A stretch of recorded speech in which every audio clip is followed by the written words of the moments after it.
Hello, and welcome to today's webinar, Make Sustainability Your Valentine. Before we get started, we'd like to do a land acknowledgement. UC San Diego resides on the unceded territory of the Kumeyaay Nation. The UC San Diego community holds great respect for the land and the indigenous people that first resided where we are currently located. Furthermore, we want to acknowledge that the Kumeyaay people continue to have political sovereignty and cultural traditions as vital members of the San Diego community. We acknowledge and continue to amplify and uplift the Kumeyaay Nation for their contributions to the UCSD community and the greater San Diego community. And this is adapted from the UCSD Intertribal Resource Center. Hello, everyone. My name is Brandon Ajera, pronouns he, him, his. I'm the Affiliates and Leadership Intern for this year's cohort, and I'm also a social justice educator. Hi, everyone. My name is Amberly. I use she, her pronouns, and I am the other Affiliates and Leadership Intern, as well as a social justice educator. Hey, everyone. My name is Mira Gupta. I use she, her pronouns, and I am one of the Joy de la Cruz Art and Activism interns, and I'm also a social justice educator. Before we begin, here's a short preview of what we will be discussing today. First, we'll be going over the history of environmentalism and some of the folks who have been influential in the environmental movement. Second, we will be defining what sustainability and environmental justice are and discussing what that looks like on a deeper level. And lastly, we will be providing some tips to apply in your own lives, as well as some useful resources to learn more about what we will be discussing today. So for our first check-in question, we want to know, what do you think of when you hear the word sustainability? And please make sure to set the chat to all panelists and attendees when you respond. I think for me personally, I think about utilizing different natural resources for energy. I think about reusing, upcycling, and reducing waste. All right, we will move on, but as always, feel free to keep responding in the chats. So when we wanted to start off with defining sustainability, according to the Nations Brundtland Commission at a 1987 conference, sustainability means meeting the needs of the present without compromising the ability of future generations to meet their own needs. And so oftentimes in today's environmental conversations, sustainability has become more of a buzz term, and it can be confusing to sort out what it actually is in reference to. And so another important part of sustainability is it's not just related to environmental causes, it also has social and economic causes embedded in with its definition. And this is known as the 3 pillars of sustainability. Another important note on sustainability is that it can be included in the Sustainable Development Goals, which are 17 goals that have been outlined by the United Nations, developmental goals. These can range from ending poverty and hunger to increasing access to education and also transitioning to renewable energy. So sustainable development can be an aspect of sustainability as well. We also wanted to provide a very brief overview of the environmentalism movement as a whole. Before starting, we wanted to acknowledge that Indigenous people have been and always will be the first environmental stewards of the earth and land. We wanted to make space for that in tonight's presentation because oftentimes it can be overlooked in academic settings and research articles that discuss early environmentalism. So beginning in 3000 BCE, there was a town in modern day Pakistan where pollution management was practiced. The town was experiencing way too much pollution and terms of waste. And so they decided to start with sanitation practices and waste management, which is pretty incredible considering this was so early in human history. Moving on to 1306, this was one of the first recorded examples of climate policy happening, with King Edward I in London imposing coal restrictions on the amount that factories in the city could use due to an increase in smog and human health impacts in London. Then in 1720, this was one of the first recorded environmental activism notes, and activists in India with the Bishnoi Hindus. This was a group of people who dedicated and sacrificed their lives to protecting a particular forest that one of the emperors wanted to cut down and use as timber for his palace. Sadly, these activists all died in the process, and it is important to acknowledge their contributions today. And then moving on into the 1800s, this is when we really start to first see a shift in mainstream ideology in the US specifically on preserving nature and appreciating its beauty. This was in effect due to many different naturalists and writers such as Henry David Thoreau with Walden, as well as Ralph Waldo Emerson and his book on nature, which romanticized the natural environment and increased interest in the public in terms of protecting and appreciating these beautiful outdoor spaces. And then we wanted to talk more on the modern environmental movement and highlight some of the problems that we are seeing in current day. So one of these problems is praising problematic environmental figureheads. An example of this is John Muir. Even though our campus at UCSD has a college named after him, and he is a very famous environmental figurehead, he was very racist against Indigenous people during his writings and experiences while hiking in the Sierra Nevadas. And he wanted to exclude Indigenous people from the natural environment instead of appreciating and learning from them. This is something that has not been addressed as much today, and still the Sierra Club, which is what he founded, has made public statements saying that they are addressing this now and moving forward and aware of the problematic legacy that John Muir has. Another big problem in the modern environmental movement is the accessibility to the outdoors, as well as the national parks creation. The national parks were not created with accessibility in mind. They were actually created for mostly white affluent families to enjoy recreational spaces and to engage in activities like hiking and picnicking.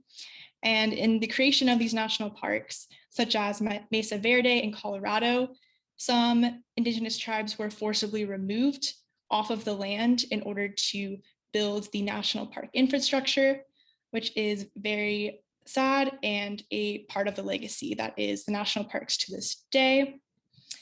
A third problem is the lack of diversity in top environmental positions.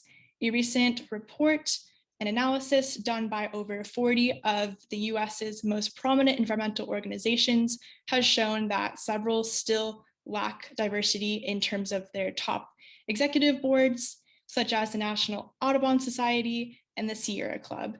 And so more strides need to be taken in order to ensure that there is a broad range of perspectives and life experiences that are included in terms of climate policy legislation, because these big environmental groups have so much power and say over what lands are protected and what action is taken.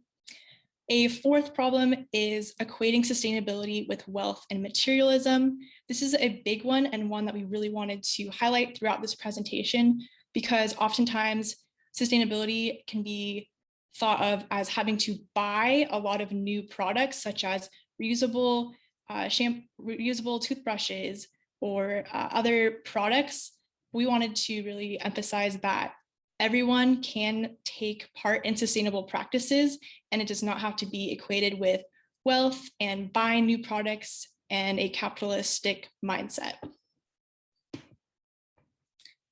We also wanted to take time to highlight early BIPOC environmentalists, and BIPOC stands for Black, Indigenous, People of Color. There are so many BIPOC environmentalists.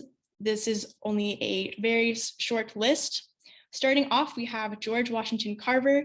Many people may know him as the Peanut Man, and yes, he did do a lot of experiments and contributions in terms of peanut butter and also peanut products. However, one part that some people may not know is he has made significant contributions to sustainable farming and agricultural practices. He saw that in the South, with the planting of cotton, the soil was being eroded and depleted of nutrients. So he decided to implement the idea of rotating crops to give the soil a chance to recover and regain some of the nutrients that it has lost after having one crop being planted over and over again. He also helped with co-planting, which includes planting 2 or more crops together so that there is a distribution of different nutrients, such as planting peanuts and cotton together, as cotton is a very water-heavy crop and requires a lot of nutrients, and peanuts can help to replenish the nutrients that are lost. The next person that we have on the list is Hazel Johnson, who is considered the mother of environmental justice. Some of the work that she has done is help pass an executive order ensuring that federal agencies put resources toward low-income and diverse communities facing environmental problems, and is one of the first people who talked about environmental racism. And also, Hazel Johnson established the People for Community Recovery, an environmental grassroots organization in Chicago that is still operating today. Lastly, we have Dr. Robert Bullard. He's considered the father of environmental justice. He was the first person credited with the term environmental justice. He also wrote a book about the waste dumping that was occurring in Black neighborhoods in Texas during the 1970s. His work was greatly influential in the environmental justice movement as it brought light to the intersections of environmental issues and racism. He has since worked with many presidential administrations to ensure that environmental justice issues remain a priority to lawmakers. Another prominent environmentalist is Tom Goldtooth. He is most well known for starting the Indigenous-led grassroots environmental campaign called Climate Justice Now. He currently serves on a committee of the United Nations as well and is devoted to protecting Indigenous land from pipelines and other oil drilling practices. Next, we have Joanne Taw, who fought for energy rights on Indigenous lands. So Joanne Taw is an Indigenous leader who has fought for protection of land from mining companies interested in uranium in South Dakota. Uranium mining negatively impacts the environment due to heavy metals and other contaminants leaching into groundwater, which ends up poisoning water sources for the local community. Joanne has also helped pass policies ensuring that energy development projects must be voted on before automatically being granted approval by the states. Lastly, we have Dolores Huerta. She is a Mexican-American labor and civil rights activist. She has worked with the likes of Cesar Chavez to create the United Farm Workers, an organization which advocates for field workers' rights. She has contributed to the environmental justice movement by advocating for banning harmful pesticides such as DDT, which causes devastating environmental impacts on many bird species due to the fact that their eggshells become too thin and start to break from the exposure to DDT. Her work has transformed and integrated the issues of environmentalism with civil rights and labor rights. So for our next check-in question, we want to know if you've heard anyone on this list before, and if you know any other influential BIPOC environmentalists that we maybe should have included. Again, don't forget to set the chat to all panelists and attendees.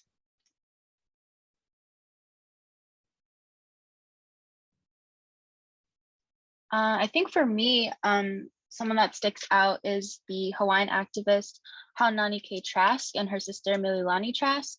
They were really influential in the promotion of Indigenous Hawaiian sovereignty, and they combined their knowledge on civil rights with environmentalism because of the harmful challenges that colonization and the tourism industry has placed on the environment in Hawaii and the Indigenous populations.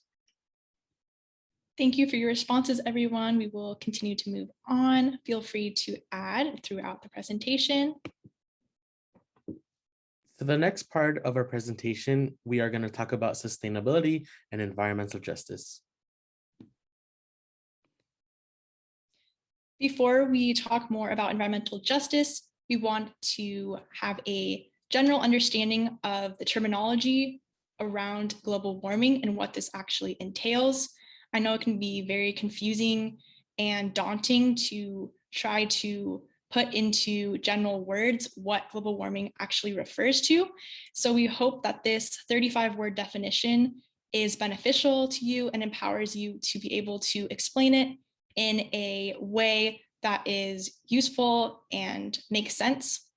So the 35-word definition is: Earth transforms sunlight's visible light energy into infrared light energy, which leaves Earth slowly because it is absorbed by greenhouse gases. When people produce greenhouse gases, energy leaves Earth even more slowly, which in turn raises Earth's temperature. And to illustrate this fact, we have a picture of the greenhouse effect. As the definition mentioned, Earth is absorbing all of this infrared energy, and because of the presence of greenhouse gases such as carbon dioxide, water vapor, methane, nitrous oxide, and others, this infrared energy is stored and readmitted back into the atmosphere, which creates this negative feedback loop and warms Earth's surface and also part of the lower atmosphere. So ultimately, it comes down to how visible energy is translated into infrared energy. And because of the greenhouse gas molecules in the atmosphere already, this infrared energy is trapped and creates warmer surface temperatures. To illustrate this point farther, we have a short animation, it's 30 seconds long on YouTube by NASA, which shows how the global temperatures on Earth have changed from 1880 all the way till present day. I can go ahead and play this. And so as you can see, there is a key on the left side showing the neutral temperatures, which would be white and blue. And then the yellow and red represent 2 degrees over the normal average temperature. So as we can see, we're moving into 1980s, starting to see more yellow, an increase in temperature, and then moving on into the 2000s, we're seeing way more red happening on this map. And currently, we are hoping to project for a 2.5 degrees Celsius increase in Earth's average global temperature. The past trajectory was to limit our warming to 2 degrees. However, because we are not acting fast enough and reducing our carbon dioxide emissions and transitioning away from fossil fuels, we have reevaluated, and the United Nations have reevaluated to trying to keep it at 2.5 degrees. So now we have a second video on environmental justice and what this entails. This video is 3 minutes and 33 seconds long. It's a YouTube video by this company called Grist. We hope that you enjoy. Okay, so this is a city. Here are all the people living in it, people of all different colors, ages, wealths, and incomes. Except they don't all live together in the same place. They're separated into different parts of the city by what color they are, what language they speak, and how much money they have.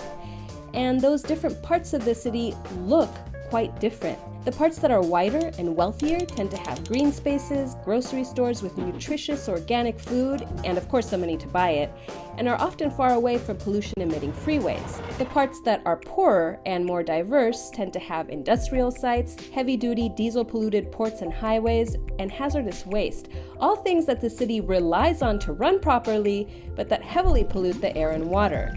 And even if they had those grocery stores with nutritious organic food, most residents there couldn't afford it anyway. How did this happen?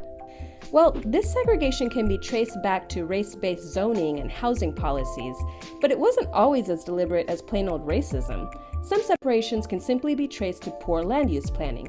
And as a result, these residents of the same city live very different lives.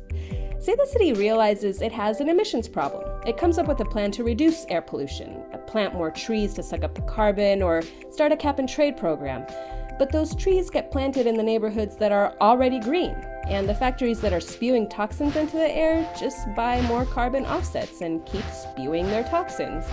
The benefits of these programs are enjoyed by the communities that are already doing just fine, and the communities that were hurting most from all that air pollution, well, they're still hurting.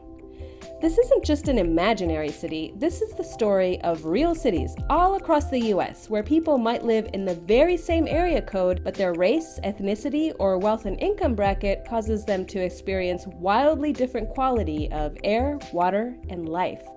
In fact, it can even mean that they also experience different deaths. That's how serious this stuff is. This kind of inequity expands far beyond cities, too. Rural areas are full of commercially valuable resources like oil and coal, and they're also home to indigenous and low-income communities. But when those resources are extracted, those communities don't see any of the money, and they end up with all the air and water contamination that's left over from the extraction. And we even see this injustice on a global level, like in small island nations that are forced to directly confront the consequences of rising sea levels, but haven't played any significant role in the industries that are causing climate change. These peoples are sometimes forced to flee their homes because their land is literally going underwater. But the very states that did play a hand in creating climate change don't have migration policies to accommodate them. So when we talk about environmental justice, we're talking about how we can try to break down and reimagine a system that's built up on these inequities. A system where those who are already disadvantaged because of their race and economic status are made poorer because they're unable to profit from the resources that the world depends on, and are made sick or worse by the environmental contamination that comes with extracting those resources. Social inequities are intimately tied to the environment. That's why social justice is an environmental issue too.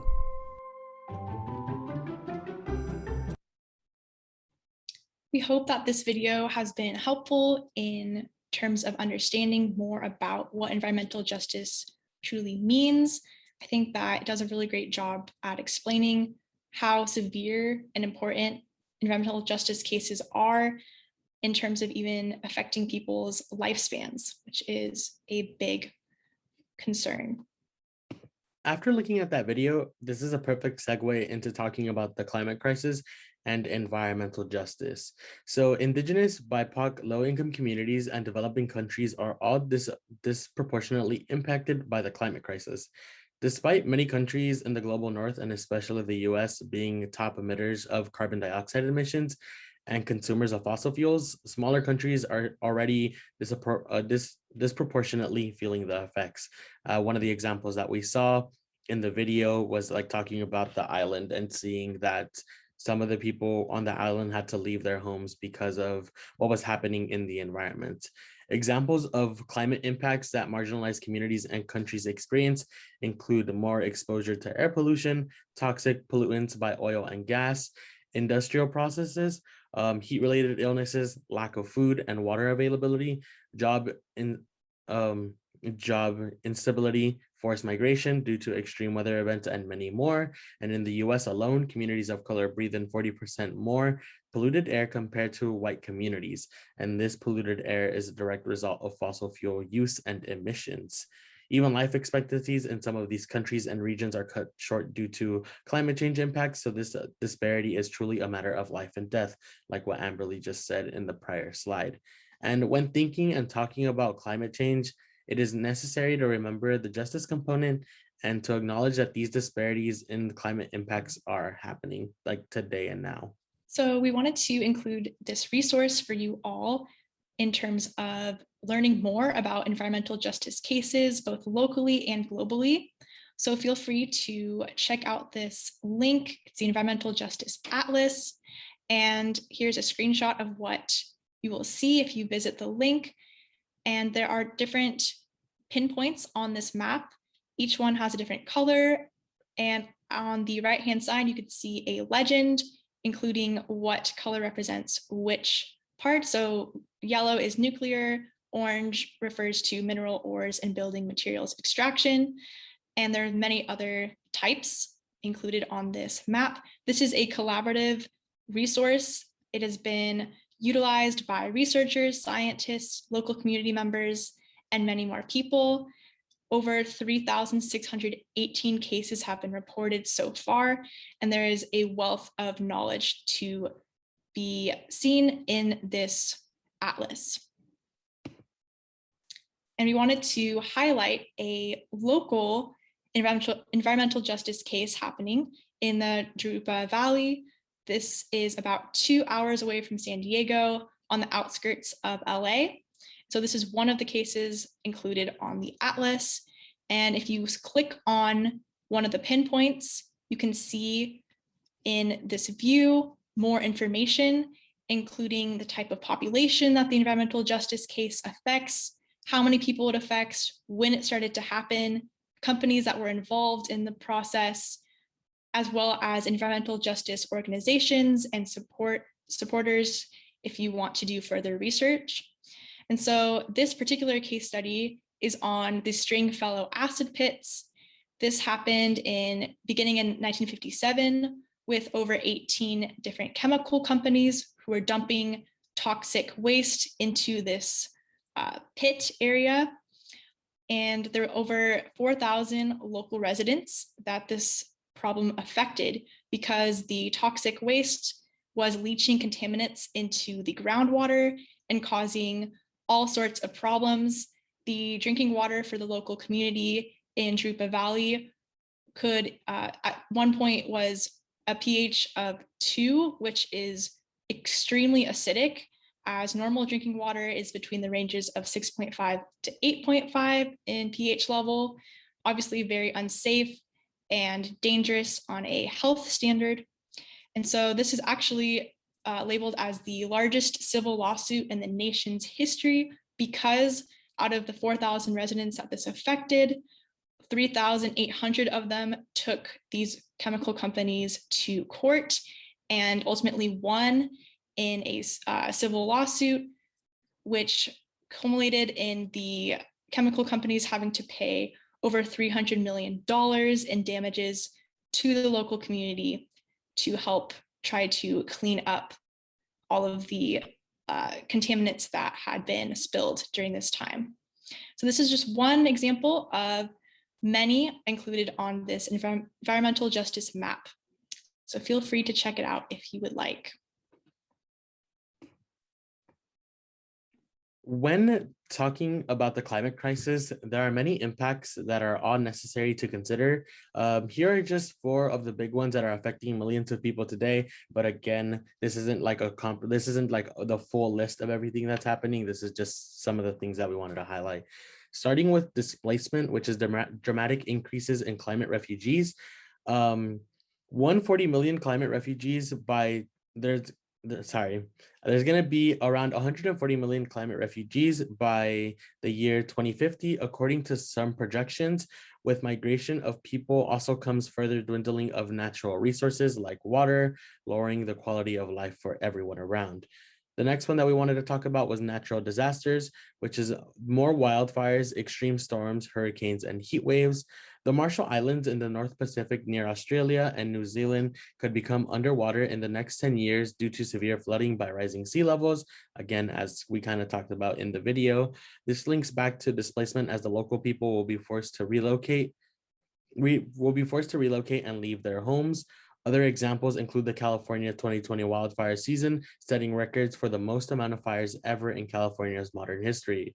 Over 40 million acres, or 4% of the total land in California, burned in this season alone. With increased heat waves and droughts, the number of wildfires will only continue to increase. The next is deforestation, which is disruption of natural earth carbon sources and sink relationships. So deforestation is very bad because rainforests take up and store a lot of carbon with all of the plants that they have. If they are cut down, this carbon is released back into the atmosphere, and forests alone store about 400 gigatons of carbon, and soil stores about 3,000 gigatons worldwide. So by cutting down trees and clearing forested areas for agricultural or industrial uses, all of the carbon makes its way back into the atmosphere, causing the greenhouse effect to happen at a faster rate and increasing Earth's temperature. And lastly, the other example that we wanted to highlight was industry, which is talking about fossil fuel extraction as an invasive, damaging process. There are many examples of the link between industrial practices contributing to the climate crisis. The process in which fossil fuels like oil are extracted are not sustainable and deplete the earth of its natural resources.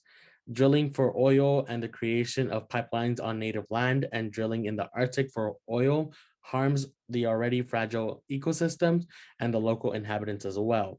The process of fracking, which is used to extract oil, natural gases, and deep groundwater, also is very disruptive to species and can physically fracture the land where the drilling is happening.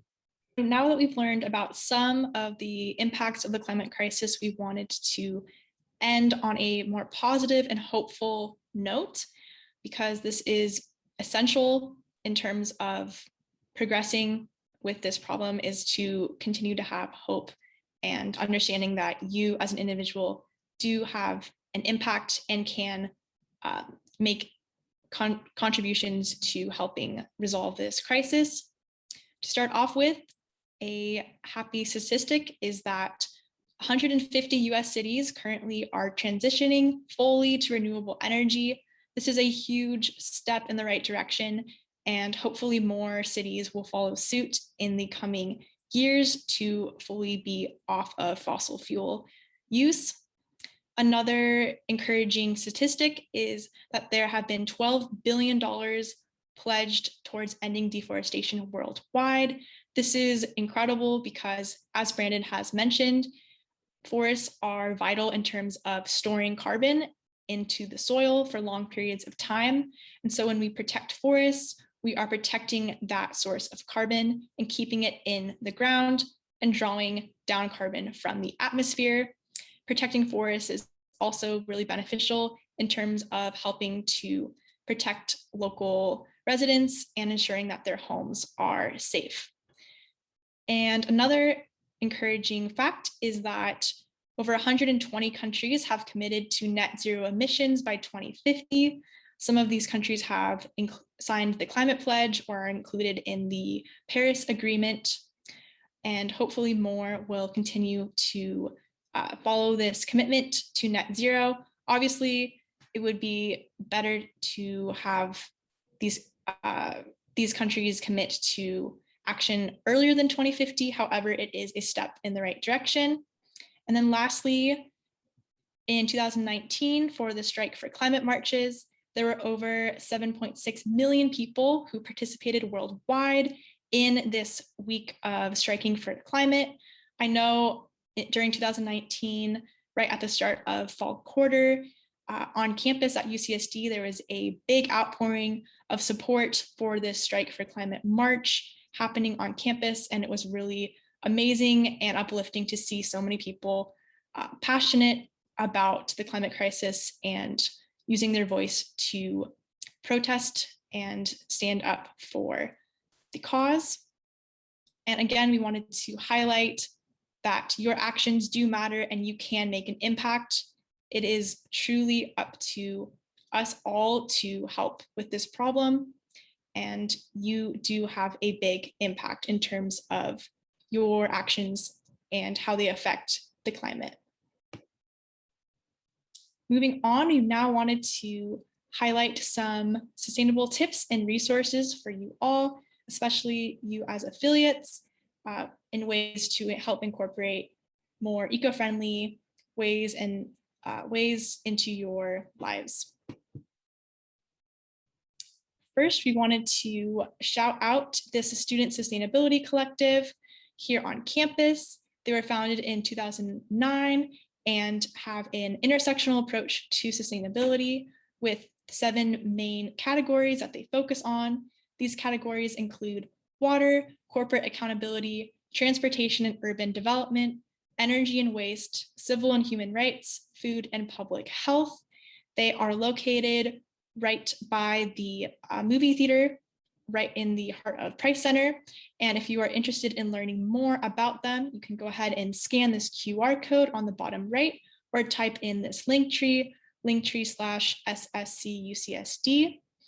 They also have some really beneficial surveys that you can take on their website, which can help pinpoint exact areas in your life that you can take steps to reduce your carbon emissions and live a more sustainable lifestyle.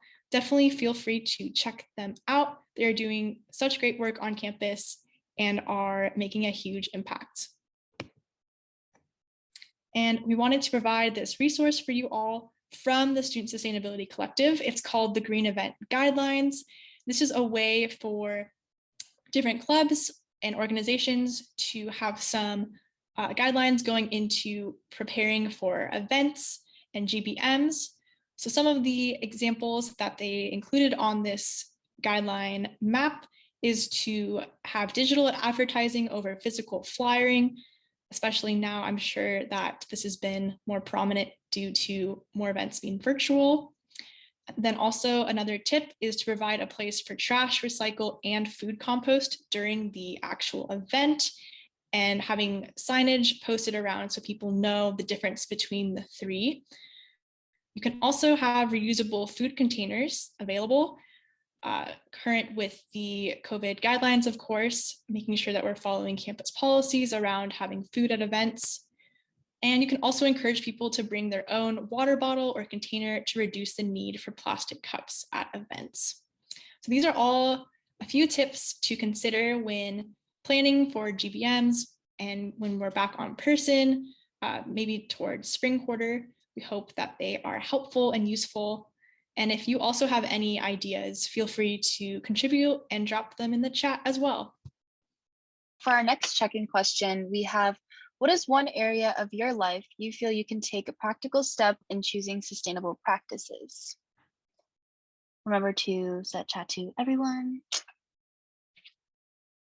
I personally really liked the Student Sustainability Collective's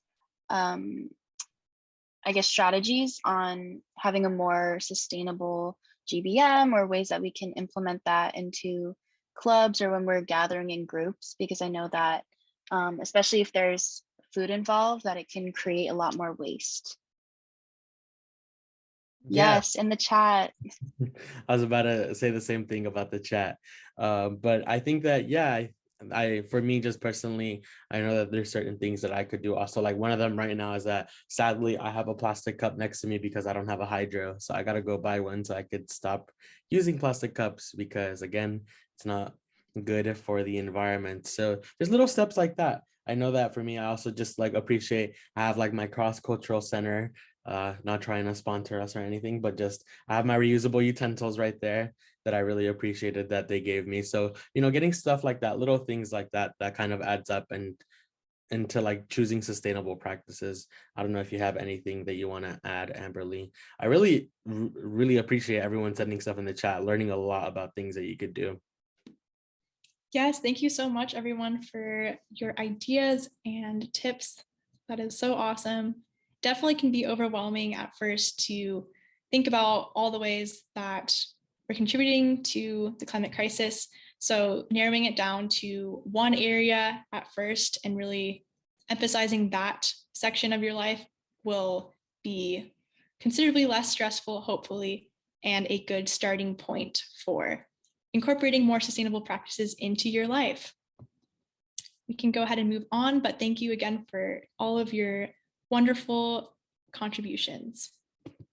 Before we get into discussing our tips and resources, we wanted to put out the following disclaimer. The following tips are suggestions. We do not mean to pressure you into doing them, and please don't feel bad if they don't work for you. These are only some ideas for ways to incorporate sustainability into your lifestyle, but everyone's sustainability journey is different, and there are many more ways to help the Earth. Additionally, sustainability and environmentalism is not solely the responsibility of the individual. Large corporations and governments must also be held accountable for their contribution to environmental issues. Thank you for that disclaimer, Mira. So here are some tips and tricks that might be useful to you in terms of areas that you can start to incorporate more eco-friendly ways. So first off, we have, if you're going shopping, a few tips that we came up with include reusing plastic bags. This can be from restaurants or other areas.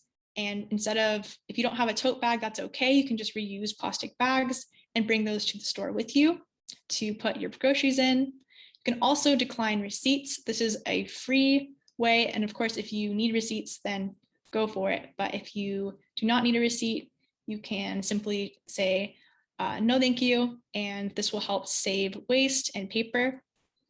You can also opt for glass and paper containers when shopping. Usually glass containers are not too much more expensive. So if you have the option, try to shop with glass and paper containers in mind. And of course, you do not need a plastic produce bags. These are very harmful for the environment, and you can opt to simply put the produce and the fruit and vegetable on the conveyor belt in the checkout line instead of having to use a plastic bag. So now we're going to talk about tips and tricks that you can use at home. So one of the things that we have listed up here is saving pasta sauce jars as water cups and storage containers. This is definitely useful, especially just considering that you don't want to have clutter and you can just store it easily without having to buy plastic containers. Another thing you could do is use baking soda and vinegar for cleaning solutions. Another one that is listed on there is using an extra jar for composting fruit and veggie scraps. And also we have listed turn off all power cords when not in use, especially considering that you do not want to keep using up energy when there is no need for it to be used. But these are just some suggestions that we have for at home. Some tips and tricks for being more sustainable on campus could look like reusing binders or notebooks when possible, using public transportation, opting for using real utensils and plates over plastic ones, utilizing compost bins in the college gardens, lowering your brightness on your computers and electronics, as well as bringing your own water bottle to refill during the day. So one of the things that we wanted to share was how you could reduce your food waste as well. So here's another action item that we can all take to reduce our food waste. This is a YouTube video by United Nations Environmental Program, 49 seconds long, and it focuses on solutions to decreasing our food waste.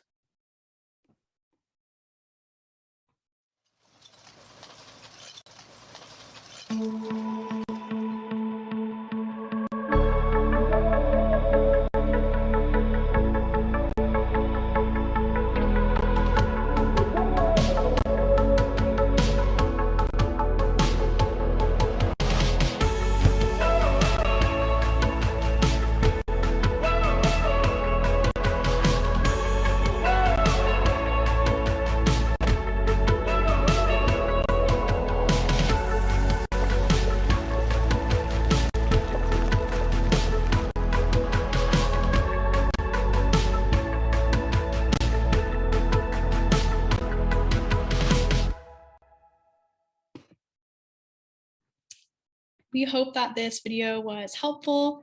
I know one tip that stood out to me was to measure portion sizes for rice, pasta, and other food items. I'm definitely more of a risky chef in the kitchen, and I sometimes do not measure things out correctly and end up with way too much leftover food and then do not eat that food. So definitely moving forward, we'll be trying to be a bit smarter about measuring portion size.